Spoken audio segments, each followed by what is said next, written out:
तो जिनकी यहां संपदा की कमी होती है, वैभव की कमी होती है, लक्ष्मी की कमी होती है, प्रतिष्ठा की कमी होती है, धन की कमी होती है, उसके लिए रविवार को अगर लोटा भरकर शिव को समर्पित करा जाता है तो घर में तेज लक्ष्मी प्राप्त होती है। एक बात और बहुत अच्छे से सुनिएगा, शायद आपकी जिंदगी को सवार हो। शिव महापुराण की कथा में आज एक बात अपने भीतर लेकर जाना। स्वयं नर नारायण ने भास्कर देव से कहा, जीजियों, मेरे जीजाओं, मेरी बेटियों, बेटाओं, कभी मौका लगे, शंकर भगवान के शिवलिंग के पास में आप बैठे हैं, कभी मौका लगे और आप पूजन करने के लिए गए, कभी पूजन करने के लिए, और आपको शंकर भगवान के शिवलिंग के पास में या शंकर भगवान के शिवलिंग के ऊपर कनेर का अगर पीला फूल देखा है ना आप लोगों ने, अरे बोलो तो जमके, देखा है?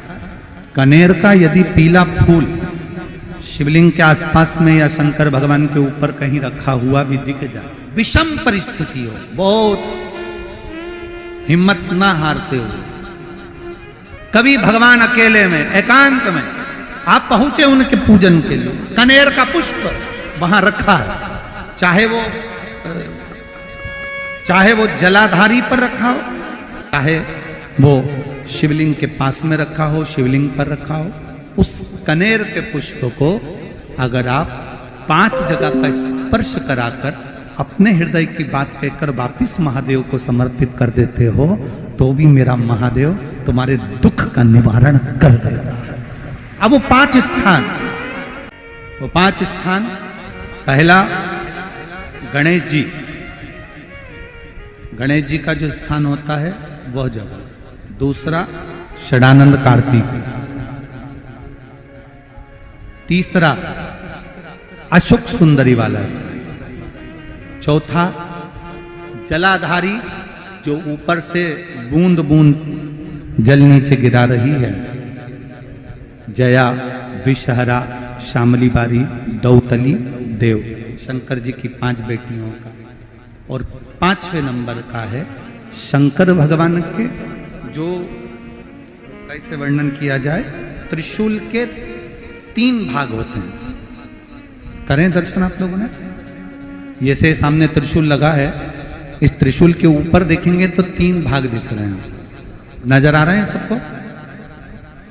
त्रिशूल का जो 3 भाग होता है, उस 3 भाग का जहां ज्वाइंट होता है, जहां मिलता है, एक जगह पर देखो तीनों भाग एक जगह पर मिले हुए, 3 भाग का जहां मिलन होता है, 5वां स्थान, ये 5वां स्थान, यहां पर स्पर्श कराकर शिवलिंग पर अपनी कामना कर श्री शिवाय नमस्तुभ्यम कहकर, बाबा से अपने मन की बात कहकर जो समर्पित कर देता है, हम 3 महीना भी नहीं कहेंगे, हम तो कहेंगे अगर ज्यादा दुख है 3 दिन इंतजार करना, मेरा बाबा उस दुख को मिटाएगा।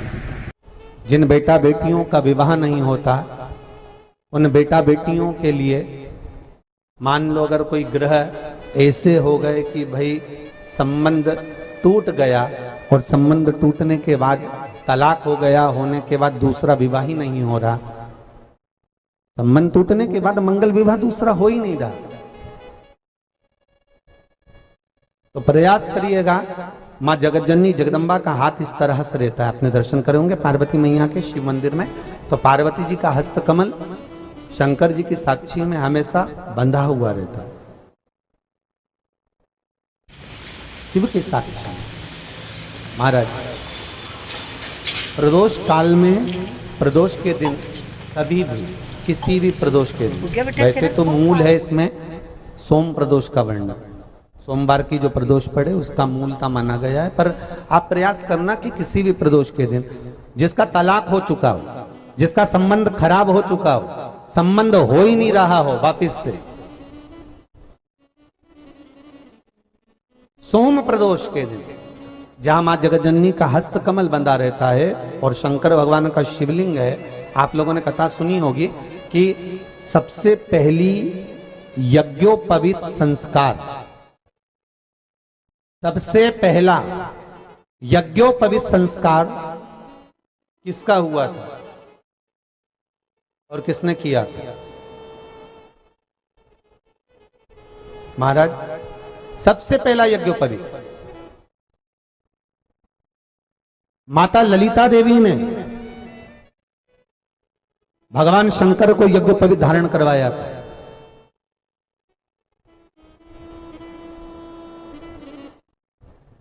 मां ललिता देवी ने सूत्र बनाकर अपने हस्त कमल से भगवान शंकर के सम्मुख में बिठाकर भोलेनाथ जी के हस्त कमल से स्वतः सूत्र बनाया था। भगवान शंकर प्रसन्न हो गए थे, बहुत प्रसन्न भोलेनाथ जी। इसलिए शंकर भगवान ने ललिता देवी को 2 वर दिए थे, एक किसी का अश्रु नहीं देखूंगा, दूसरा जो यज्ञोपवीत समित समर्पित करेगा, यज्ञोपवीत का भाव जो मुझे देगा, उसके जीवन में बाधाओं को हर लूंगा। इसलिए आज भी हिंदू धर्म में देवताओं को जो यज्ञोपवीत चढ़ाया जाता है वो उलझा हुआ नहीं होना चाहिए। देवताओं को जो यज्ञोपवीत चढ़ता है उसको सुलझाकर चढ़ाया जाता है, समर्पित करेगा।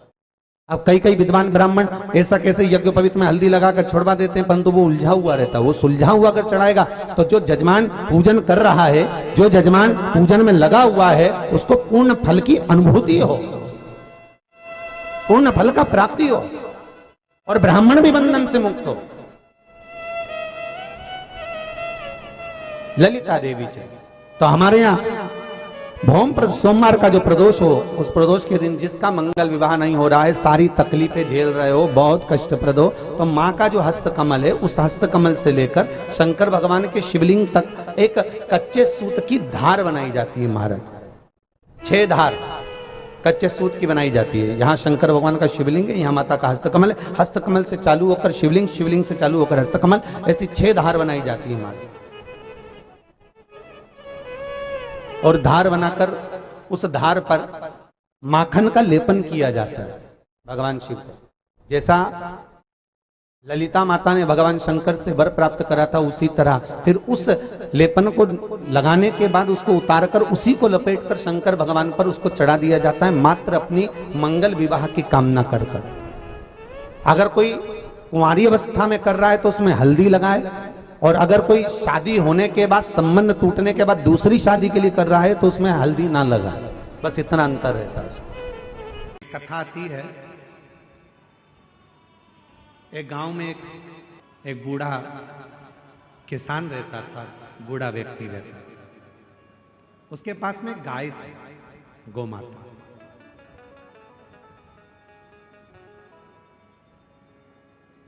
उस बूढ़े व्यक्ति के पास में गोमाता थी। बहुत बूढ़ा हो गया, बहुत बूढ़ा हो गया। उसने विचार करा, करूं क्या? अब मेरे शरीर से तो कुछ बनता नहीं है, और ऊपर से मेरे पास में ये गोमाता है, गाय है। मैं कहीं से चारा नहीं ला सकता, घास नहीं ला सकता, इस गाय को क्या खिलाऊं, क्या खिलाऊं?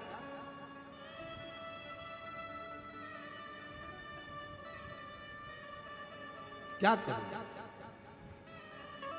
अब उस बूढ़े व्यक्ति ने विचार करा कि मेरे पास में ना खिलाने की व्यवस्था है, ना मैं अब इस गौ माता को पानी दे सकता हूँ, ना चारा दे सकता हूँ, क्योंकि अब मेरे शरीर से बनता नहीं है। मैं बूढ़ा हो चुका हूँ, मेरा शरीर अब काम नहीं कर रहा है। अब मैं करूँ तो करूँ।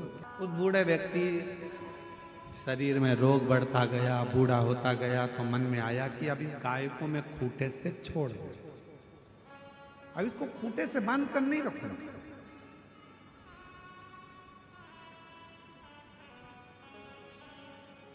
अब इस गाय को मैं खूंटे से छोड़ देता। और उस बुजुर्ग व्यक्ति ने, बूढ़े व्यक्ति ने गाय को खूंटे से छोड़कर कहा, गोमाता, मैं आपके हाथ जोड़ता हूं गोमाता, अब मेरे से बनता नहीं, मेरा शरीर काम नहीं करता, मुझसे बनता नहीं, ना तो मैं तुम्हारे लिए चारा ला सकता हूँ, खाने का व्यवस्था कर सकता हूँ, ना मैं तुम्हें पानी पिलाने बार बार ले जा सकता हूँ। इसलिए अब मैं गोमाता आपके हाथ जोड़ता हूँ, गोमाता आप इस खूंटे से मैं तुमको आजाद करता हूँ, तुम अब इस खूंटे को छोड़कर जंगल में चले जाओ।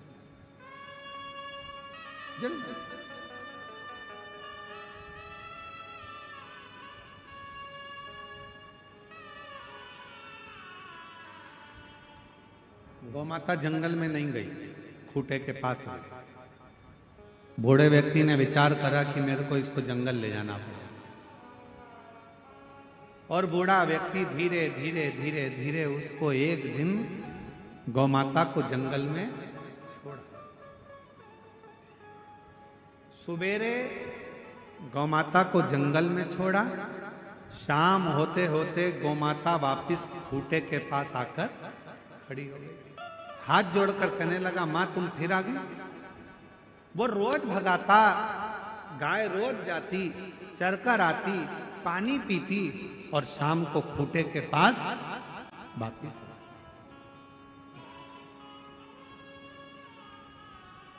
परेशान हो गया वो बूढ़ा व्यक्ति कि ये तो जान नहीं रही है। फिर भगा देता, फिर आ जाती, शाम को खूंटे शिव महापुराण की कथा भी यही कह रही है। संसार में कितने भी फिर लो, जगत में कितने भी घूम लो, पर 24 घंटे में से कम 1 मिनट अपने शंकर के पास जरूर आओ, शिव के मंदिर तक जरूर जाओ, शिवालय तक। इस मन का शिव के पास अगर आना हो गया, जैसे गाय भोजन करती, पानी पीती, जंगल में रहती, चढ़ती, पर एक समय शाम के समय वो अपने खूंटे के पास आ जाती है तो वो गाय को तृप्ति हो जाती है। उसी तरह जब संसार का मनुष्य सब दूर भटक ले, संसार के सारे दुख, ताप, पाप सब कुछ भटकने के बाद यदि वो 1 मिनट के लिए भी शंकर के करीब में आ जाता है, शिव के नजदीक में आ जाता है, तो उसको वो शांति, वो तृप्ति का अनुभव होने लगता है। जब आप तकलीफ में होते हो तो 3 शंकर को जल चढ़ाने वाला, 1 लोटा जल चढ़ाने वाले के पास 3 को भगवान शिव अवश्य भेजते हैं। दुख को समाप्त करने से पहले 3 को मेरा शंकर आपके दरवाजे पर जरूर भेजता है। पहले नंबर पर मां आद्य शक्ति दुर्गा को आपकी पड़ोसन के रूप में, आपके रिश्तेदार के रूप में, आपके कुटुंबी के रूप में, आपके संबंधियों के रूप में, किसी ना किसी के रूप में आपके पास भेजकर बोलेंगे, क्यों घबराती हो, क्यों चिंता करती हो, क्यों टेंशन लेती हो। मैंने सुना है कथा में, बाबा ने ये बताया था, कहेगा धीरे से, सामने नहीं आएगा तो सुंदर स्वरूप धारण कर कर स्वप्न में आकर कहेगा। ऐसा लगेगा कोई तुम्हें जगा कर कह रहा है कि तू घबराना मती, तू ये कर लेना, समझ लेना, मेरे बाबा ने अपनी अर्धांगिनी पार्वती को तुम्हारे पास भेज दिया। भृंगी दूसरे नंबर पर जाता है, उसका काम क्या है? तो कहा भृंगी कभी भी सामने अपने प्रतिबिंब से नहीं आता, किसी का स्वरूप धर कर नहीं आता। भृंगी आपके हृदय में आकर भीतर से बोलने का प्रयास करता है। दूसरे नंबर पर भृंगी आपके मन की वाणी को शिव तक पहुंचाने का प्रयास करेगा। और तीसरे नंबर पर भगवान शंकर अपने भक्त का दुख हरने से पहले तीसरे नंबर पर भेज देते हैं अपने नंदीश्वर को, अपने नंदी गण को मेरे शिव भेजते हैं। नंदी का काम क्या है? जैसे ही नंदी आता है, कोई व्यक्ति के रूप में, किसी रूप में, किसी फोन के रूप में, किसी कॉल के रूप में, किसी पत्र के रूप में, किसी मैसेज के रूप में, जब नंदी तुम्हारे घर में प्रवेश करता है तब वो तुम्हारे रास्ते को क्लीन कर देता है, रास्ते को साफ कर देता है, उसको मार्ग को प्रशस्त कर देता है। अगर मनुष्य की देह मिले तो 3 चीजों से बचना। पहले नंबर पर है कर्ज, दूसरे नंबर पर है क्लेश और तीसरे नंबर पर है कलंक। यदि संसार में जन्म मिले तो इन 3 चीजों से बचने का प्रयास करो। पहले नंबर पर है कर्ज।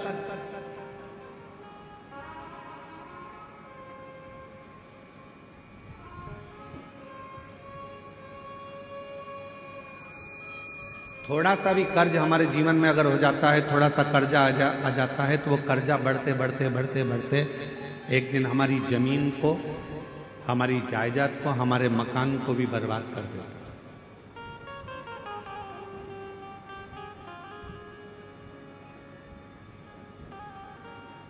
मेरे छत्तीसगढ़िया रहवासियों से पहले भी निवेदन करा था भिलाई में, और आज फिर छत्तीसगढ़िया के रहवासियों से निवेदन करूंगा, मेरे छत्तीसगढ़ के रहवासियों से कहूंगा कि अपनी जमीन को बेचकर शहर जाने का प्लान मत बनाओ, बल्कि अपनी गांव को इतना उज्जवल बनाओ कि शहर का आदमी भी तुम्हारे गांव को देखने के लिए पहुंचे। एक सच्चा छत्तीसगढ़िया, हम अपनी भाषा में कहते हैं जय जोहार। छत्तीसगढ़िया सब लोग, मतलब एक सच्चा छत्तीसगढ़िया वो होता है जो जहां रह रहा है, जिस भूमि पर रह रहा है, उस भूमि को, उस घर को, उस गांव को इतना उज्जवल बना ले, इतना प्रगतिशील बना ले कि फिर उसको देखने के लिए दुनिया के लोग, दुनिया के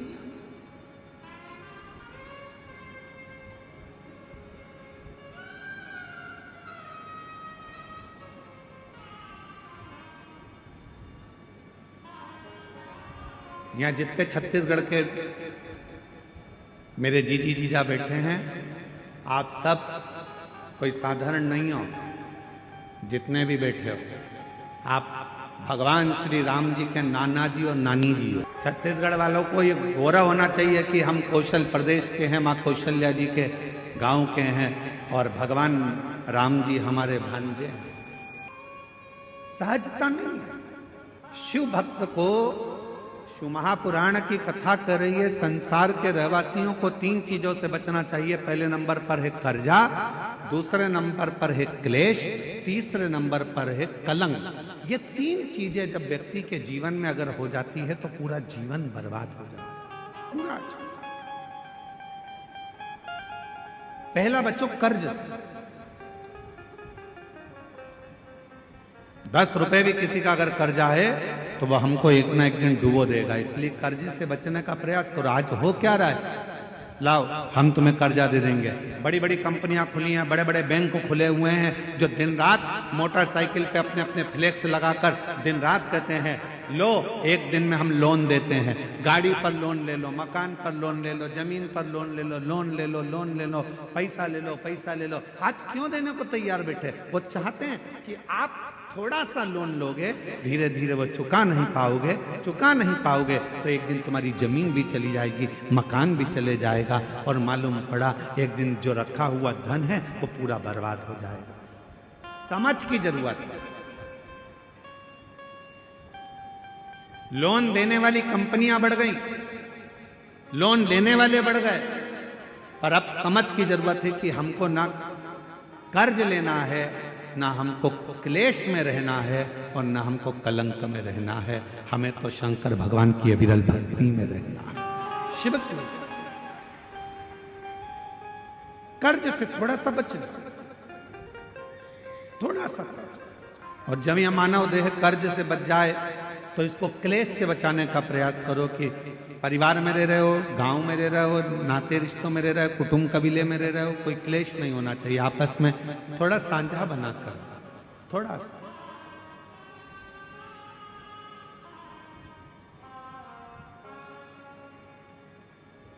आप सबको मालूम है महीने में 2 एकादशी आती है तो 2 प्रदोष आती है। कभी किसी से पूछो कि भगवान शंकर का यह अविरल त्योहार प्रदोष का व्रत क्यों आता है? क्यों भगवान शंकर की आराधना प्रदोष के दिन करी जाती है? क्यों?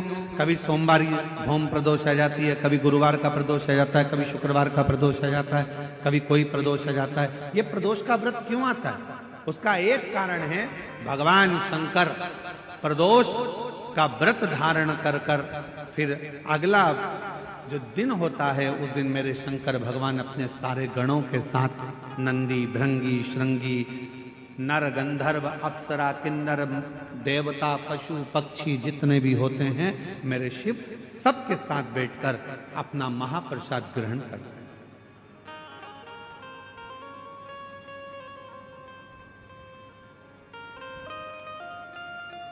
साथ बैठने पर हमारा क्लेश समाप्त होगा।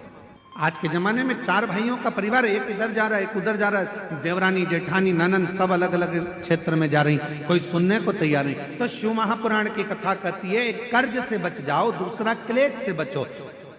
हफ्ते में, महीने में एक दिन ऐसा बनाओ जिस दिन मेरे घर के पूरा परिवार एक जगह पर एकत्रित हो, भोजन करें, साथ बैठें, साथ बैठकर अपने परिवार की चर्चा। हम ये भी नहीं कहेंगे कि तुम किसी परमात्मा की आराधना करो कि साधना की आराधना, आप तो साथ बैठो, अपना मनन चिंतन करो कि हमें अपने घर को कैसे संवारना है, हमें अपने परिवार को कैसे संवारना है, हमें अपने बच्चों को उच्च शिक्षा कैसे देना है, हमें अच्छी चिकित्सा कैसे देना है।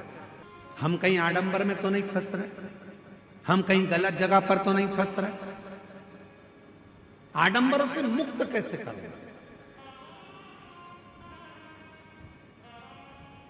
आज थोड़ी सी बीमारी आती है और लोग भटकना चालू कर देते हैं, यहां जा रहे हैं, वहां जा रहे हैं, तबीयत खराब हो गई तो यहां जाओ वहां जाओ।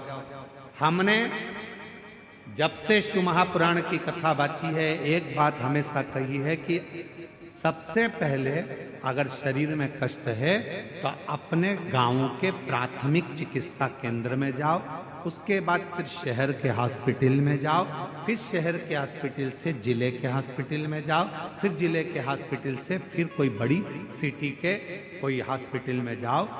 कहीं भटको ना। बड़े हॉस्पिटल में कब जाना? जब पहले छोटे हॉस्पिटल में जाना। बड़ा हॉस्पिटल वाला क्या करेगा? तुम्हारे पहले की हॉस्पिटल की फाइल दिखाओ, साहब ये हमने हमारे गांव के हॉस्पिटल में दिखाया था, साहब ये हमारे कवर्धा में दिखाया था, साहब हम फिर बिलासपुर पहुंचे, साहब अब हम रायपुर आए हैं, ये देखो हमने ये जांचें कराई है। छोटे हॉस्पिटल से बड़े हॉस्पिटल तक जाओ। पर आजकल व्यक्ति क्या करता है? डायरेक्ट बड़े में जाने की सोचता है। उसी तरह जैसे गांव के लोग इकट्ठे हुए और कहां जा रहे हो साहब? तो कहा हम अमरनाथ जा रहे हैं। कहां जा रहे हो साहब? हम केदारनाथ जा रहे हैं। तो हम उनसे पूछे, भैया तुम अमरनाथ जा रहे हो, बड़े हॉस्पिटल में जा रहे हो, तुम केदारनाथ जा रहे हो, बड़े हॉस्पिटल में जा रहे हो, पर ये तो बताओ कि प्राथमिक चिकित्सा केंद्र पहुंचे कि नहीं पहुंचे? पहले अपने गांव में जो शंकर जी का मंदिर है उसमें जाना चालू करा कि नहीं करा? पहले शिव जी के मंदिर में जाना चालू करा कि नहीं करा? आज का व्यक्ति अमरनाथ जाना चाहता है, आज का व्यक्ति केदारनाथ जाना चाहता है, पर आज का व्यक्ति अपने घर के पास में जो शंकर जी का मंदिर है वहां जाना नहीं चाहता। लोग देखेंगे, हंसेंगे, ताना कसेंगे, कोई कुछ कहेगा, कोई कुछ कहेगा। पहले चिकित्सा केंद्र, प्राथमिक चिकित्सा केंद्र जाइए, पास के मंदिर जाइए, और जब आप प्राथमिक चिकित्सा केंद्र में जाएंगे तो बड़े हॉस्पिटल तक पहुंचने की जरूरत नहीं पड़ेगी, ये निश्चित। कर्ज से बचो, क्लेश से बचो। हफ्ते में एक दिन ऐसा बनाओ कि हम, हमारा घर, हमारा परिवार, हम सब बैठे भगवान शंकर प्रदोष का जब आनंद करते हैं तो भगवान शिव सारे नंदी, भृंगी, श्रृंगी गण जितने भी हैं, देवता, किन्नर, गंधर्व जितने भी हैं, सबको एक साथ लेकर बैठते हैं, सबको एक साथ लेकर प्रसाद ग्रहण करते हैं, प्रसाद एकजुटता, क्लेश से। और तीसरे नंबर पर कहा कलंक से बचिए।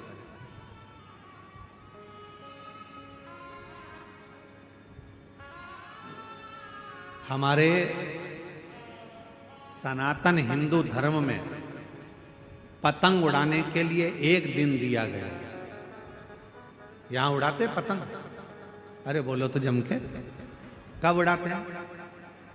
जम के बोलो। मकर संक्रांति। हमारे सनातन धर्म में, हिंदू धर्म में पतंग उड़ाने के लिए एक दिन दिया है, मकर संक्रांति का दिन। उड़ा लो जितनी उड़ाना है, खूब काटो जितनी काटना है। पर हमारे सनातन धर्म में यह कहा गया, साल में एक दिन मकर संक्रांति के दिन खूब उड़ाओ, खूब काटो, पर बाकी के दिन ना उड़ाना ना काटना। शिव महापुराण की कथा कहती है,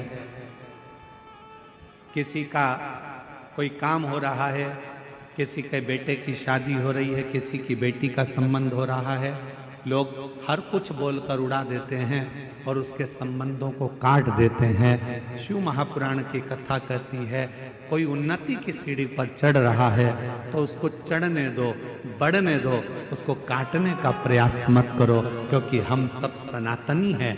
सनातनी काटता नहीं है, सनातनी जोड़ता है।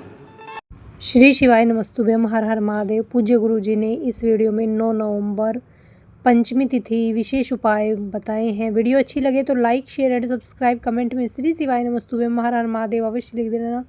चैनल को सब्सक्राइब अवश्य कर देना। जय श्री राम, हर हर महादेव।